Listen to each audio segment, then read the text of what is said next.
evening, folks. We have a wonderful evening's entertainment lined up for you, one that will provide several hours of pleasurable relaxation and diversion for you and your family.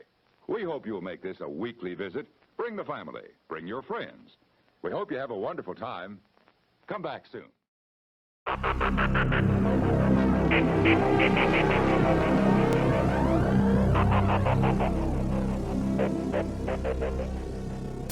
Hello, everyone, and welcome to Nights of the Pageless Library. We are a little podcast dedicated to reviewing audiobooks. I am Bo Knight, joined as always by my brother Ryan Knight, and today we are taking a look at Star Bounty Absolution, written by Rick Partlow and narrated by Garrett Michael Brown. Yeah, and we were actually given this audiobook by Garrett Michael Brown. If some of you listened, we had a conversation with Garrett, and what a great guy. And he gave us this book to check out, which is very cool of him, and we really appreciate that. Yeah, that was a very nice opportunity. Yeah, if you have anything to say about that or anything else we do, please feel free to email us. kotpl.pod@gmail.com is still the easiest way to get a hold of us. You can find us over on Facebook, YouTube, Twitter, all those places. But the email is still by far the easiest way to get a hold of us, and I will try to get back to you if you send us anything. Have we gotten any recent emails? I haven't looked. No, we got some pretty sweet spam emails though. Oh, okay. They'll give us like $28 million. They need to stash it somewhere, so they landed on us as people they want to stash their money. Which is tempting, but unfortunately, no, I don't want to be scammed. Does anybody want to be scammed? I don't think so. Speaking of which, just a quick side tangent, I think this is funny. We were watching yesterday. Apparently, there's a scam on Facebook where someone messages you and it's one of your friends, and then they claim that they lost their access to their whatever account or something like that, and they need to send you an access code so that you can give it to them, from your phone or whatever. Spoiler alert, don't do that even if it's somebody that's your friend, because that is a hacker that they want to send you that so they can steal your account's information. And that happened to us. Somebody did that they tried to do that on Facebook to me on our account. Really? Yeah. Yeah, because this guy, I was just accepting friend requests because I assumed, hey, maybe they listen to the podcast, they like it. As soon as I accepted it, it was like, hey, I got locked out of my account. Could you please help me? I was like, no. And I blocked him and got rid of him. Yeah, but I don't understand what they gained by getting access to my Facebook account. So on this show that we were watching, they don't only get access to your Facebook account, they will get access to your email address because you give them your email to send the code to. And they'll use that to reset your email password and get into your email as well. Huh. Anyways, huge side tangent. Sorry, I just thought it was you're entertaining. Good. So Absolution, part of the Star Bounty series by Rick Partlow. This is book 1, right? I believe so. It's not labeled. Oh, yes, it is. Yeah. In the little cover thing, you can see a 1 Absolution. And this, correct me if I'm wrong, this seems to kind of be Rick Partlow's thing. I think so. This is the only book of his I've listened to, but I do think he likes space gun runner kind of stuff. Yeah, just kind of scrolling through his library on Audible, which he has a lot of books, actually. Pretty prolific writer, it looks like. But I think this is kind of the meat and potatoes of it, is kind of sci-fi. Looks like he might have some high fantasy stuff in there as well, but for the most part, it looks like all science fiction writing. Yeah, I think mostly space, mechs, laser guns. Right, yeah. Robot dogs. Yeah, robot dogs. Can't forget the robot dog. This book is relatively new, right? This just came out this year in 2022. Yeah, last month. I was going to say, I think it was pretty recent, but did he release the whole series at once? Because it looked... No, the next one's coming out, but it's not out yet. Oh, it's not available yet. Okay. Because you can see it on here, but I guess I didn't click on it to see the Retribution. Yeah, see, it's oh no, it did come out. You're right. It just came out. Yeah, it just came out. It has no reviews. Oh wow, interesting. Yeah, this month in July. So yeah, it came out like 18 days ago. Right, and I'm not sure how long. I think didn't Garrett say this was going to be like a 3-part series? I think he even mentions that in the beginning. Right. I think. Yes, you are correct. I forgot about that little author's note at the beginning. So yeah, if it wasn't apparent already just by looking at both the cover and even the title of this book is definitely a science fiction book at its core. What? This didn't really happen? It's pretty short. This book's only 6 hours long. It's super short. Yeah, that's pretty quick listen, in my opinion. What do you think as far as following this book? Is this one easy to follow? Yeah, I mean, you can fall asleep, and I think it was easy to follow, but yeah. Well, I mean, what about you? I thought so too. I listened to this twice before doing. Oh, dang, good. You can be the authority. Well, for the sole purpose of, I got a little confused because there's some details that come up in the beginning, and then they go by the wayside through the whole story until like the last 30 minutes. And okay, I was like, I don't understand.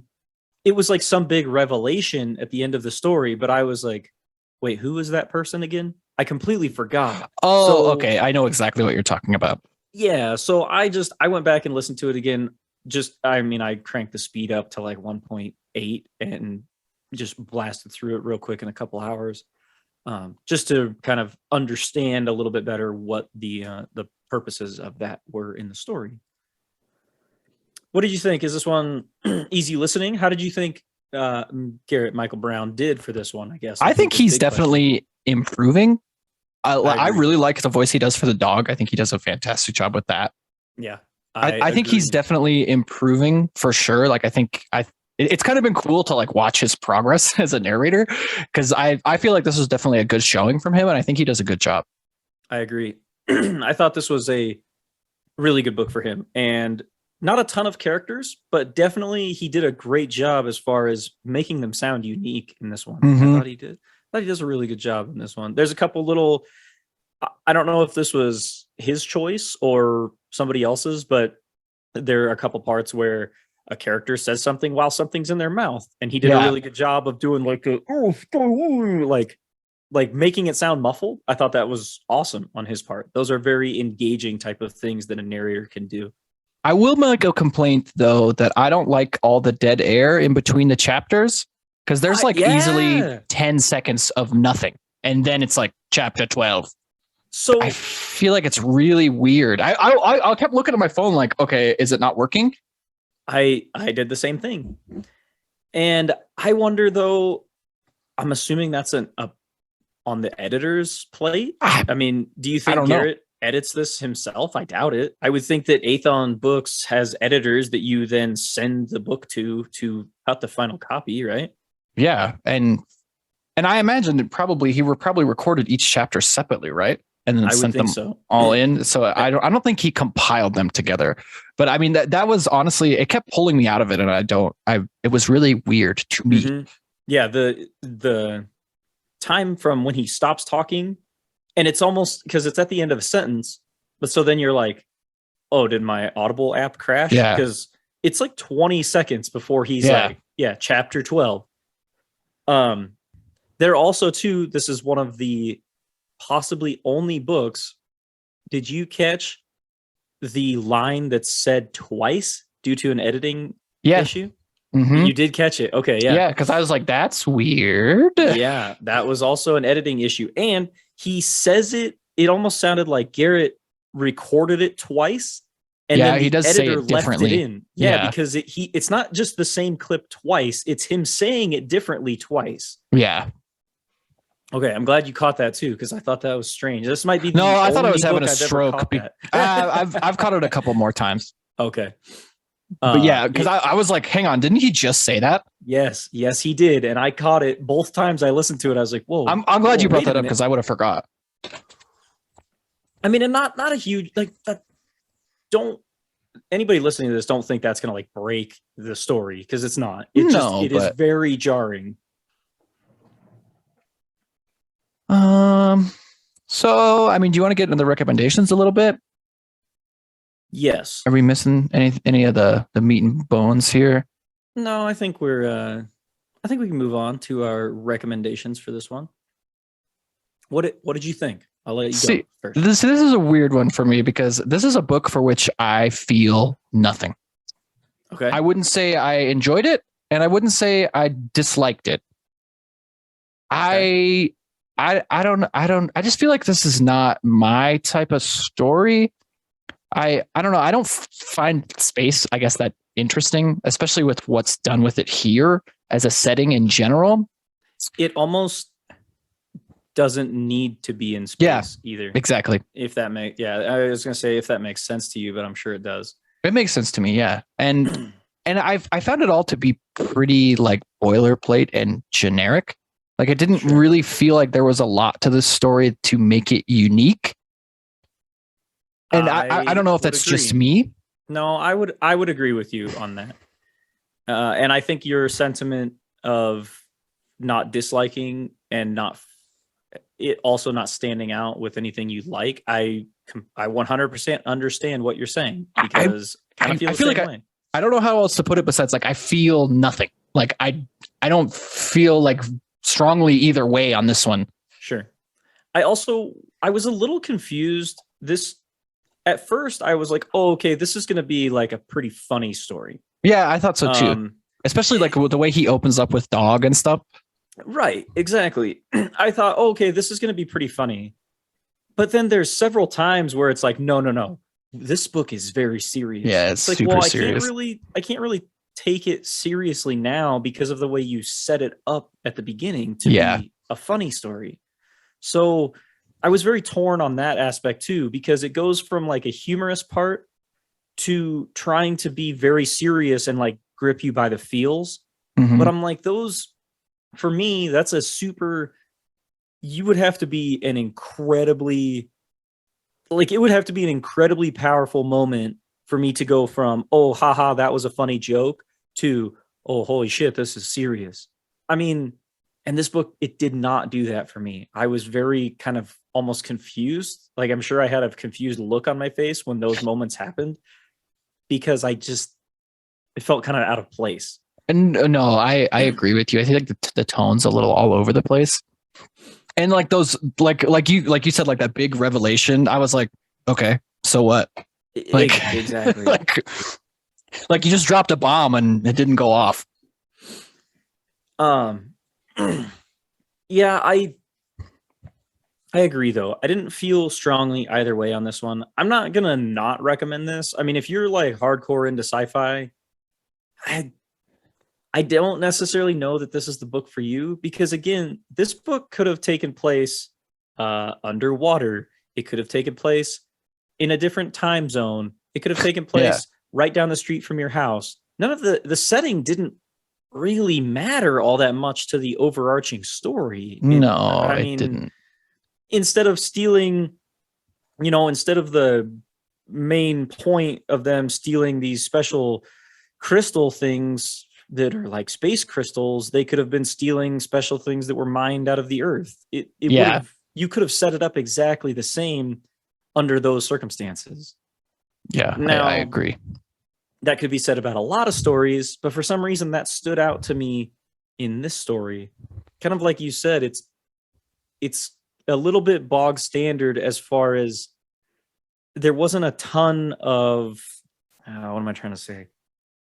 There's not a ton of innovation here. The story could have been told the same way in so many settings and been exactly the same. Yeah. I feel like there's not a lot here that makes this like unique.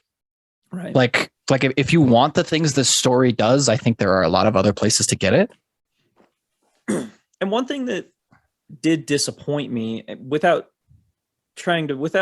go too spoilery on this. So Grant Masterson, the main character, is obviously a bounty hunter. That's the whole point of it being called Star Bounty. And one of the biggest things to me that I thought was going to be good in this story is his partner, quote unquote, his AI dog named Dog.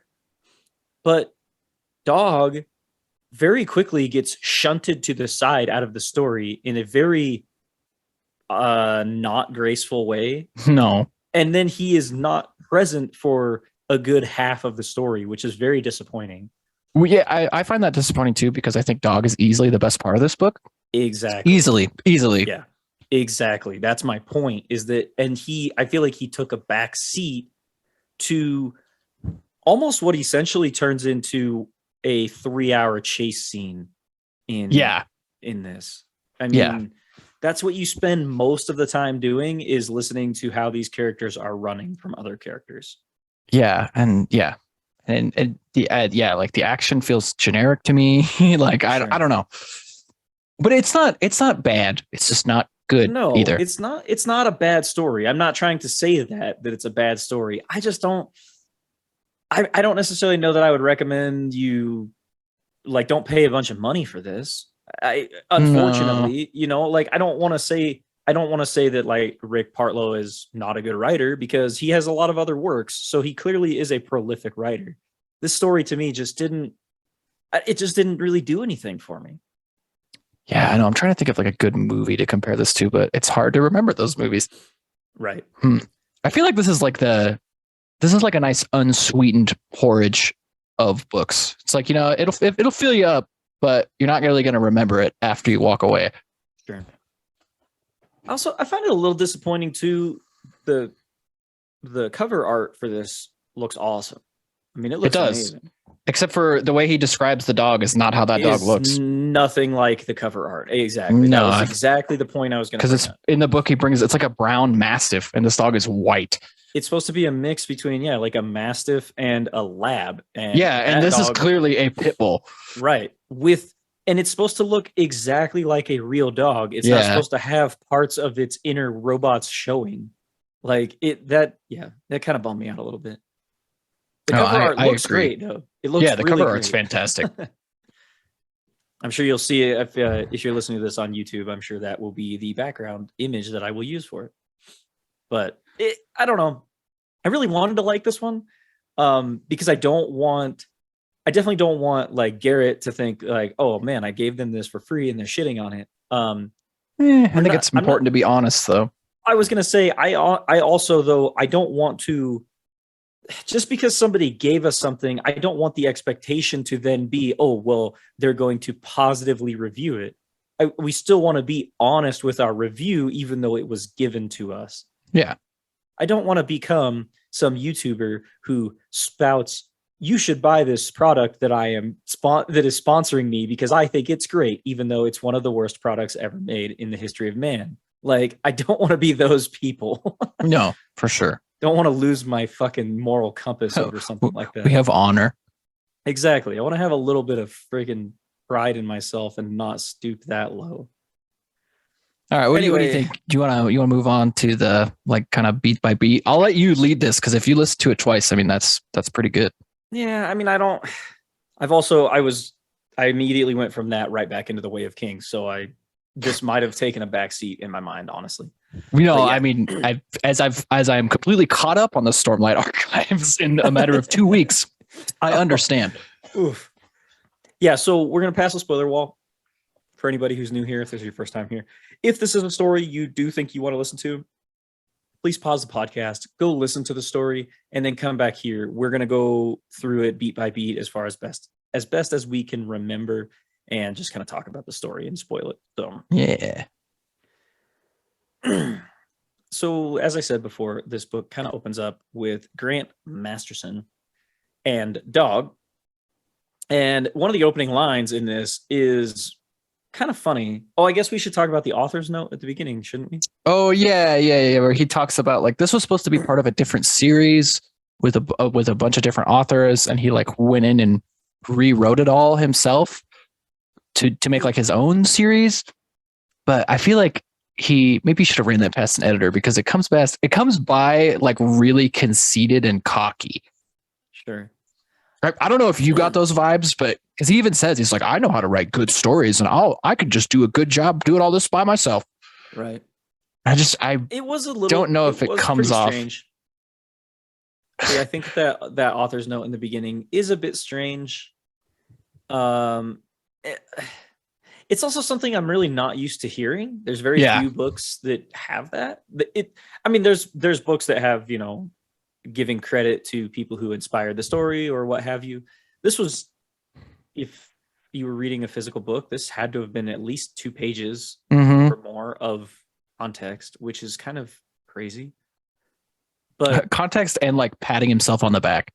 Right. That is a little bit what it felt like, which, having listened to the story now, is a little disappointing because, again, it feels a little bog standard as far as a story goes. I mean, I think there is some good stuff here in bits and pieces, but again, it's just kind of disappointing that all of it was almost done in the most generic way possible that it could have been.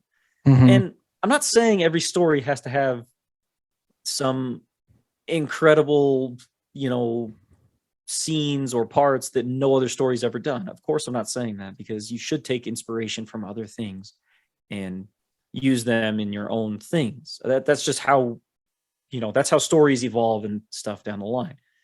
This just feels like it was almost like, I want to take the bounty hunter concept, and I want to take the lost information concept, and I want to take this from these stories, and then I just put them together in my own story that happens to be a sci-fi setting. The only unique thing about this story was the dog, and the dog takes such a back seat so early on, which was very disappointing. Yeah, I agree with you entirely. And I kind of feel like the whole, like the dog having to be a secret is so weird, because like he immediately just throws that in the dumpster and stops like trying to be careful. Exactly. I also think it was impossible for the dog to be a secret. Think about that. Yeah, it doesn't make any damn sense.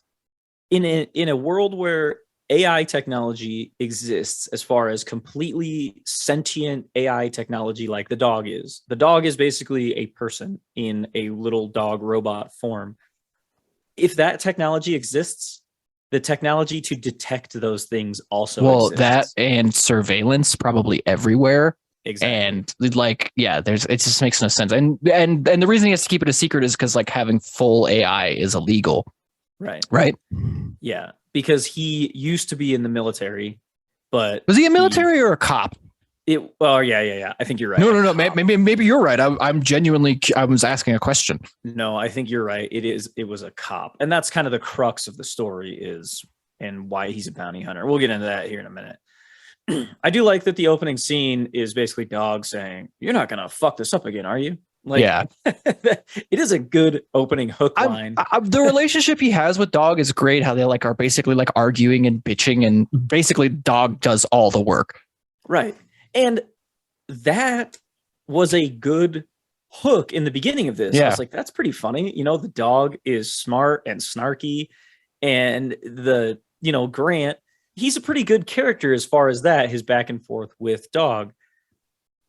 And the story opens up with Grant and Dog, and they're actually going to, I can't remember the name of the city, but it's like a really kind of like the ghetto of cities of this area that he's in, because he says he's going to look for sex, which is also funny. I mean, it's also, it starts out, I was like, dude, this is going to be full of some pretty good jokes. I mean, I laughed at some parts of this book, and it very quickly, I feel like that just takes a back seat, unfortunately. Well, I mean, even this, like the opening scene of him going to like this robot sex parlor essentially is kind of funny, and him like describing like, like what the robots look like and stuff like that. And like hearing like what different people are doing, like down the hallway, like as he's being led to his, I don't even know what you would call it, but, and like what he's actually doing there is kind of interesting. But you're right. It does set it up to be like a really like a comedy driven story, and it's not. No.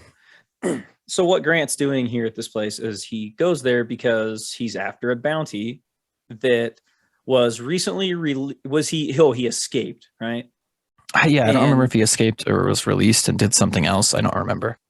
Either way, this guy went straight back to where the last address he had on file, and apparently it's this, robot sex dungeon thing. And he finds the dude. I do like that he finds the guy, and the guy is like putting prosthetic skin or the latex skin on a male robot, and how it's like basically talking about how his dick is huge, and as he's trying to stretch the dick over the thing, and Grant says something, he lets go of it and it smacks him in the face. Like that. Yeah, that shit is funny. Like it was funny. But anyways, so Grant finds the guy he's looking for.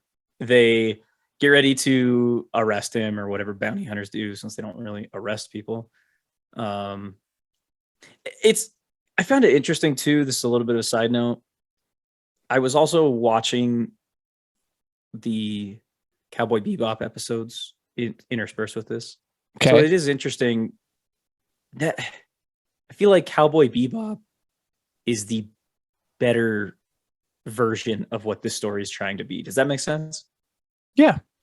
As far as being like a space bounty hunter type with different multiple settings and humor interspersed throughout. I feel like that Cowboy Bebop tells this story already, just in a better way.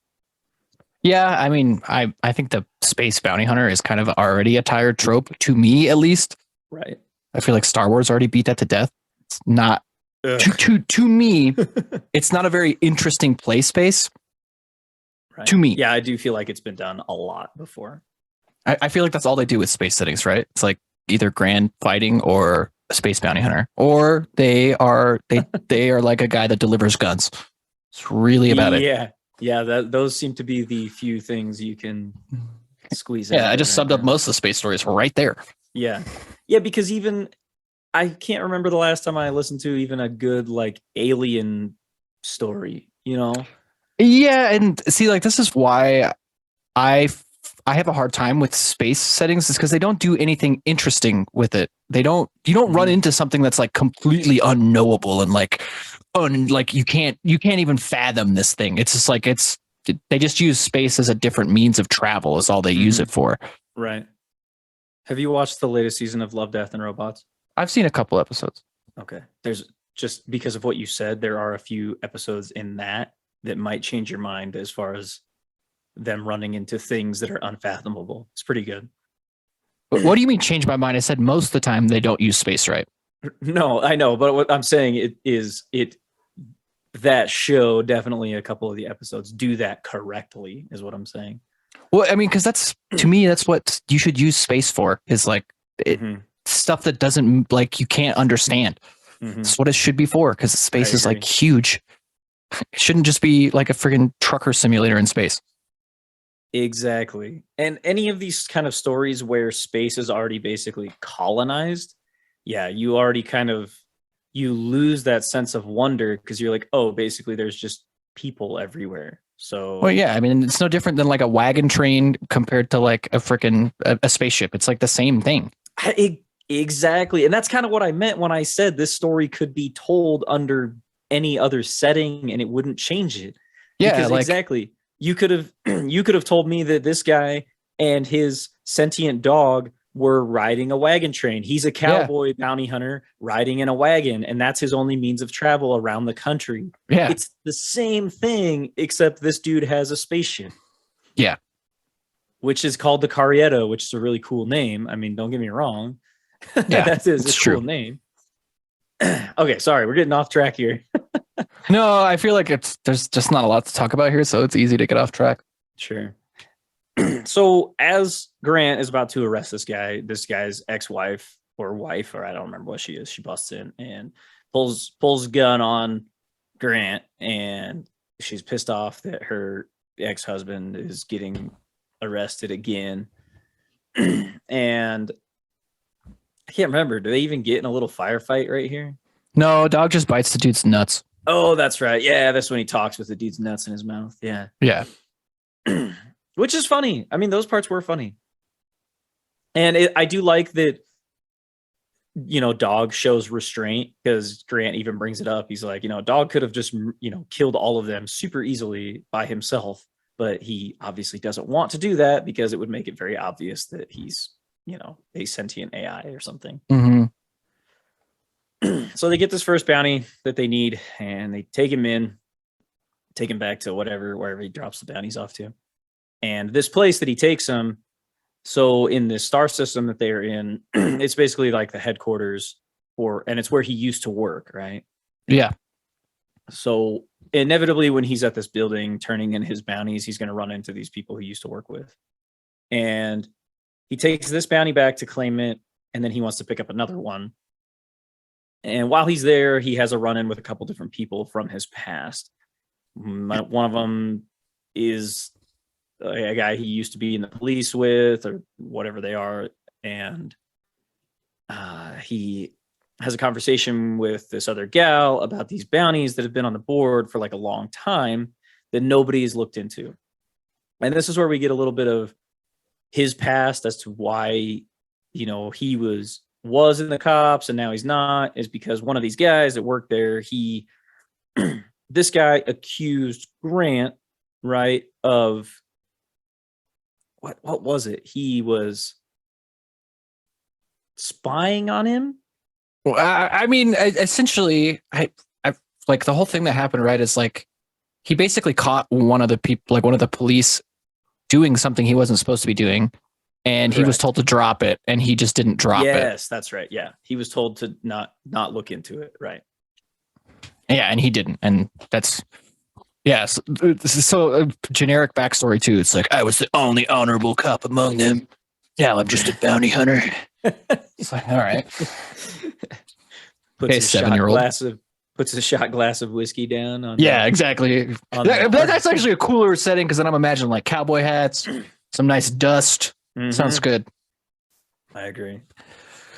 So we get a little bit of that backstory kind of sprinkled throughout while he's picking up this other bounty. Doesn't he kind of like explain the whole thing? Pretty much what happened to him? Yeah, he explains why he was kicked out of the police force or whatever. This is the first time it happens that he explains the whole thing in this book. Yeah, it gets re-explained a couple of times. So he was looking into this guy, and basically he was then accused, right, of bugging this guy's office too. Yeah. Which he says he did not do. But he was framed. Right. He was framed because basically he was digging too deep, so they wanted to frame him by saying he broke the law, and that's what got him kicked out of the police force. Yeah. So now, while he's at that same office, this is like the office he used to pretty much work in, he's running into a couple of these older people that he worked with in his past. But what it ends up coming down to is he picks up this bounty on this gal who is a military bounty, right? And most people, she's wanted for like treason and murder. And nobody's been able to find her for like a couple of years. Right, which is... I know. Don't even get... Hang on. We'll get to that. We'll get to that because he finds her almost immediately. Yeah. She even says she wasn't trying to hide that one. It almost ends up making no sense. So he gets this bounty. And apparently most people in this universe don't take military bounties because they're usually really difficult, I guess, or they don't. I can't remember. They do pay well, but they're really difficult. I don't remember why they say it's like hard to do. I don't remember. Either way, he takes this bounty. It's been on the board for like a couple of years and nobody's taken it. So he goes and he's trying to find this gal called Delia Beckett, who is still going by that same name, by the way. So he goes to this town, takes off in his ship, and he goes to this. It's like another planet, I'm pretty sure. And it is, like he goes to like a backwater planet where everything's super old school. They're still using combustion engines. Yeah, that's right. So he gets there, and it's like this farming community thing. And he gets to the bar, and he starts asking around about Delia Beckett. And several people are, they don't want to, either they don't know, or he has a hunch that some of them are lying, that they might know who she is, but they don't want to say anything to him as a bounty hunter. So he literally asks the patron, the gal who runs the bar, and she's like, I don't know who that is. Or no, it's not her. It's the it's just some drunk cop. at the It's bar. a cop. Oh, no, never mind. You're okay. Never mind. Sorry. I'm skipping ahead. Yeah. It's the cop, the whatever she is, who runs like the cops there in that town. And she's like, I have no idea who that is. And he's like, okay. So then he goes to the bar, asks like this drunk at the bar, and the guy at the bar says, oh yeah, she comes in here like every day at this specific time. So all Grant and Dog do is hang out until she gets there. Mm-hmm. It's amazing. Nobody's found her in years. Well, I feel like they're trying to like cover her up, right? But they don't really get into why they would be trying to protect her. Right. Like she even says that like the people here have no love for me, but they're like protecting her for some reason. I don't really get it. I didn't fully understand it either. She also still goes by the name that's on the bounty card, which means she's not trying that hard to hide. Well, that I know I'm skipping ahead a little bit, but like, don't you think like her cybernetic eye would have like some location shit on it? Oh yeah, for sure. Because of the people who put it in her head, I guarantee there'd be a tracker on that thing. So they would know right where she's at all times. Mm-hmm. Grant finds her and he's like, look, I'm a bounty hunter with the whatever alliance of planets bounty thing, and I need to take you in. And she's basically just like, okay. Well, no, she tells him not to get involved because she's worried they're going to kill him. Oh, that's right. Yeah. But she agrees to go along with him. No, yeah. She's like, I'll go with you, but like, just know if you're coming with me, you're probably going to die. Right. Then the cop lady shows up again and is like, you can't take Delia anywhere. And Grant's like, so she clearly knew who Delia was. Yeah. So yeah, the locals were like lying for her so that no bounty hunters would find her. But while they're like, it's right after he catches her, right? They get into like a gunfight with some like randoms. Dog notices what I can't remember what type of crystals they are, but they're like the special military crystals that only the military would be using, and they're like immediately chasing them. They get in like a car chase, crash the car. Dog drives the car, which is cool. Yeah, that's pretty funny. Yeah, and they make it back to the spaceship. They have like a space battle. Yeah, they get in the spaceship and they have like a really short like shooting back and forth spaceship thing, and then they do like a hyper or whatever space jump, right? Yeah, jump away. But while they did that, their hyperdrive was damaged in the little gunfight that they got into also. So they go to this other dock and they're like, we're just going to use that as our excuse. We're not going to tell them who we are, but we have to dock here because obviously our hyperdrive is damaged and we need it to be repaired. Yeah, I'm sorry. Did you mention that they're going to that place because what's her name? The Delia. Delia, yeah. They're going there because there's information that will clear her name. Right. Yeah, because all of a sudden Grant has like a heart of gold. Yeah, for some reason, for this lady who he just met, he's like, I should try to clear her name instead of just turning her in for the bounty that's on her head. Yeah, and she explains too that like they're going. It's a mine, right? Is that where they're going? Is that they're mining going colony? Yeah, they're mining those crystals. Right. She explains, right, like the reason she got in trouble was that she was working for the military and they were like skimming some of those crystals off the top and selling them to people, and they basically told her like, don't ask questions about it, this is just how it is. She looked into it, so they framed her. Same thing that basically happened to the main guy too. Right. Yeah. Yeah. And at this point we don't know who is the ringleader of all of them. Yeah, we actually don't find out until like the very end, right? Yeah, till like the last 20 minutes. That's what I'm saying. That's why it was something I forgot. Yeah. I forgot in the beginning. It's a short story too, so. Yeah, so they get to this mining colony and they're trying to find. I did like though that they're like, yeah, it was bought by a company called Nautilus, and they kind of have Dog and Delia are like, yeah, it's not a very good pun or whatever. And Grant's like, I don't get it. And Dog's like, they're a shell corporation. Yeah. And Grant's like, I still don't get it. Dude, and dude, missed opportunity though. I remember the second time I listened to it, it's such a missed opportunity because when they get there to the office, there's a big Nautilus shell on the door. It even says, he's like, yeah, and highlighted by the big Nautilus shell on the door. And I was like, dude, he should have had Grant stop and be like, oh, I get it. Yeah. Shell Corporation. Like, dude, yeah, that would have been pretty good. We should also mention too that throughout this story, at very seemingly random points, Grant all of a sudden remembers that he has a kid and a wife. Oh yeah, dude. I forgot about that. Oh man. Almost distractingly so. It is weird. It's like, I haven't seen my son in 5 years. Dog, where are we going? Yeah. Oh, it's so random. I forgot all about that. Yeah. And it is that random that you just described. It's that random, and it's that jarring. It comes out of nowhere, and then it immediately goes away again. And you don't even hear about the fact that he has a kid until like halfway through the story.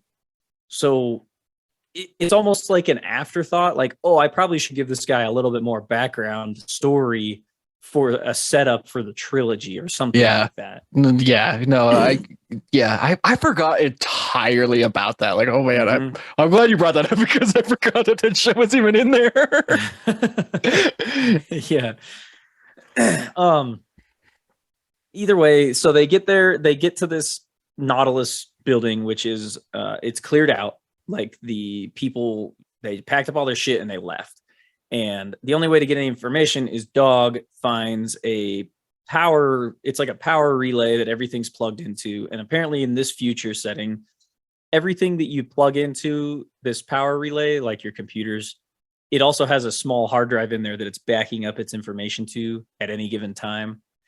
But when something new is plugged in, it resets all of that and it only records the last thing that was put into it. Well, Dog knows that. So Dog gets in this power relay, he hacks into it, and he gets the information they need about this Nautilus shell corporation to be able to use against them in saying that they were part of this whole fraudulent stealing of these crystals and all that stuff. Yeah. And they were experimenting on humans too, right? Yeah, they were doing some pretty fucked up stuff. I mean, maybe they weren't humans. Are there aliens? If there is, setting? they don't mention them. I don't think there is. Okay. And then part of that is also I honestly can't remember when they find out she has her eye is fake. I think it's right at the end of the story that she has that. No, they mention it actually when they're flying to begin with, because they're like, oh, we can use that data to clear you, but the fact that she has that itself is illegal. Oh, yeah, that's right. Which, again, I guess I'm confused. Yeah, why? If you have sex robots, like, what? I don't understand. Yeah, you're right. It's like, why can't you have cybernetic parts? Right. It just seems like a world where cyborgs would be rampant. People would have, but they're like illegal as far as I understand. Right. I guess I don't understand where you draw the line. I guess it's at the sex robots. That's you can have sex with them, but you can't put them inside of your body. Right. And they can't be aware of what you're saying. Yeah. Which, I mean, makes sense because AI is scary, but yeah, well, that would be like a Westworld type thing, but yeah, I've never seen that, so I guess I don't know. Yeah. Anyways, about this point that they get a hold of this information, they get caught again, right? So the security of the mining facility is not actually security for the mining facility. They are hired mercenaries to guard the facility, and they get into a firefight with Grant and Delia and Dog. And they end up having to go outside on this harsh planet where basically everything is like spiky rocks, and if you went outside without these protective suits, it would basically kill you in a matter of seconds because everything is sharp and it will cut you and it's hard. And Delia apparently is not used to any of this, but for some reason, Grant acts like he's done all of it a lot, like he's an expert at it. So they go outside, they get in this kind of firefight outside, and Dog ends up getting put out of commission, essentially. And I'm not going to lie to you, I still don't fully understand what happened to Dog. I don't know. He gets shot and is able to repair himself. Yeah, but I can't even pinpoint the part where he gets blasted. Me neither. He does. Because I listened to this twice, because the first time I was like, wait a minute. Because Grant goes to find Dog after Dog like jumps into these dudes and saves him. And Dog is just wounded, like shot to shit. And I was like, wait, when did that happen though? Yeah, I don't know. Off screen, I guess. Yeah, so Dog gets basically put out of commission at this point. Now, granted, we still have about 2.5 hours of story left, which is very disappointing that Dog is put out of commission about halfway through the story. It's very disappointing because Dog is about the most interesting character in the whole thing. No, I totally agree. So they get through this firefight with these dudes. They've realized these are the mercenaries. So they're like, oh my gosh, this is way deeper than we even thought. They get back to the ship. They go to leave. And lo and behold, the guys who were chasing them the first time show up behind them in their ship to chase them again in space and shoot at them. And since Dog's out of commission, Grant has to fly the ship while Delia runs the gun and shoots at them with the gun, which Grant is also not supposed to have. Basically, everything he does is illegal, and I'm not sure how he's been getting away with it this whole time. I don't know either. He's just like constantly doing shit that's illegal. Right. I'm trying to remember what happened. I was gonna say you're gonna have to. I don't remember.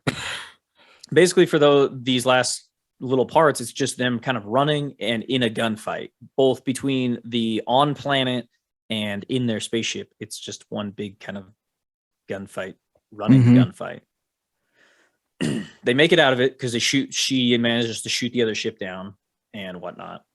And then they get what happens? Because they end up getting captured because they have to get captured because Dog ends up showing up with the dude from the beginning, from like the cop's office, right? It was like I don't remember that, but I believe you. Yeah, I can't remember his name, but it was a guy that Grant talked to in the beginning who was like a super cocky, like officer dude, you know, and Dog ends up getting that guy to come save them from these dudes. Okay. And yeah. And then they find out, like, they take this information that Delia had in her cybernetic eye back and find out that, oh, the dude who runs this whatever ring of illegal weapons running is the guy that Grant knew was doing it that got him fired from being a cop. Yeah. And so now there's a bounty on that dude's head because he disappeared after Delia was brought in. And the end of the book is Grant saying he's going to go after that guy. Well, and they also offer him his old job back, but he doesn't take it. Because he wants to keep Dog, ?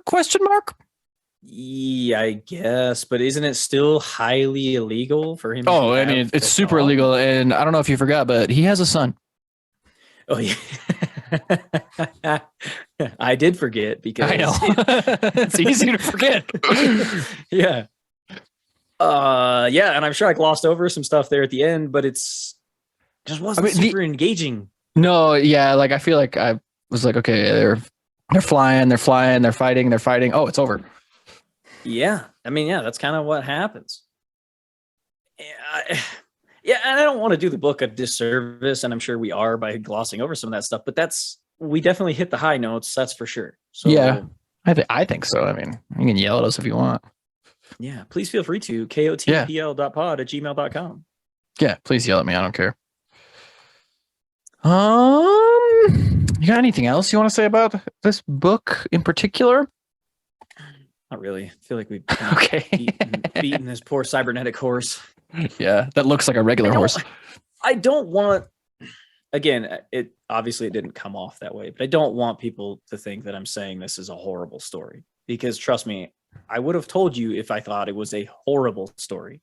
I don't think that. I just think it's a kind of middling story, and at best, nothing really stood out in this to me as amazing. So, I agree entirely. I mean, yeah, like I said earlier, I think this is a book for which I feel nothing. Right. I agree. Nothing was horrible in it, but nothing was also amazing in it. Yeah.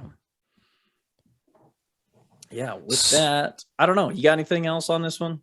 No. I mean, thank you, Garrett, for like giving us this one for free. I really appreciate that. Like, any of those opportunities are always so cool. And yeah, absolutely. No, I think I don't have anything else to say. What are we doing next time?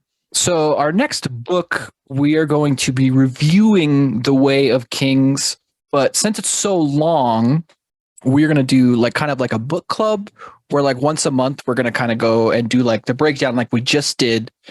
But since the book is so long, like it's 47 hours, like it's more than this by a lot.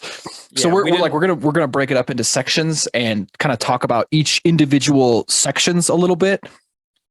Throughout the book, and those will be coming out like once a month, so there'll be a couple months of those coming along, like a little book club, and we'll see how that goes. Like if that's something you guys really enjoy, maybe we'll do some more of those, because like I personally am a fan of these really long books, but it's hard to turn around like a 47-hour book and do a review in a week. Like that's a tough ask, I think.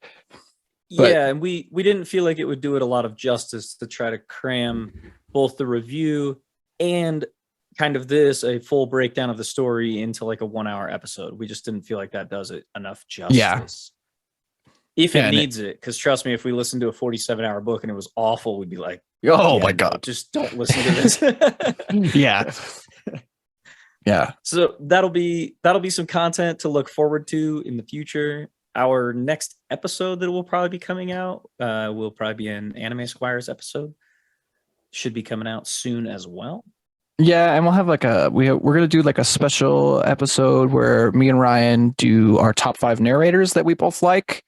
That'll be another special episode that comes out. Am I missing anything else?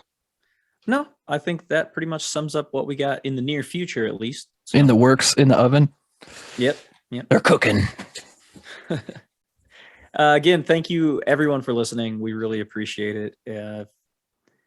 1 listen, 100 listens, it doesn't matter to us. It's something we were going to do, and we appreciate every single listen that we get. We really do appreciate it. Yeah, and I wanted to say too, because I keep an eye on the freaking Anchor like a hawk. Like our listener base has been going up too, which is like really super, super like feels really good on our end. So like, right. If you guys like tell your friends, tell like, if you know people who like audiobooks, like I think this is probably a good place for them. It's probably something they would enjoy. Like, yeah, just if you guys can get the word out a little bit, we'd really appreciate it. But I mean, you guys obviously are, because our audience size has like doubled in the last 4 months. Yeah. And again, yeah, that's so awesome. I say doubled, I mean quadrupled. That's what I meant to say. Yeah. And that's so cool, that just word of mouth is kind of all we've been using for this, is so if you guys can tell a friend and they tell 2 friends, that's awesome. Yeah, and especially if you give somebody the show now, we have such a long backlog of stuff too that they can listen to and get caught up. There's a lot of content here. Yeah, I was thinking about that the other day. If one of your friends ever tells you like, man, I just can't find a good podcast to listen to, that's not only 1 or 2 episodes, let them know we have about 150 episodes already recorded. We've been doing this for a couple of years now, and we have a huge backlog of stuff for people to listen to. Most episodes are about an hour long too. So yeah, keep you company while you're at work or whatever. Yeah. So, but I think with that, unless you have anything else to say, let's close this one out. Nope, I'm good. So yeah, thank you all for listening, and we'll catch you in the next one.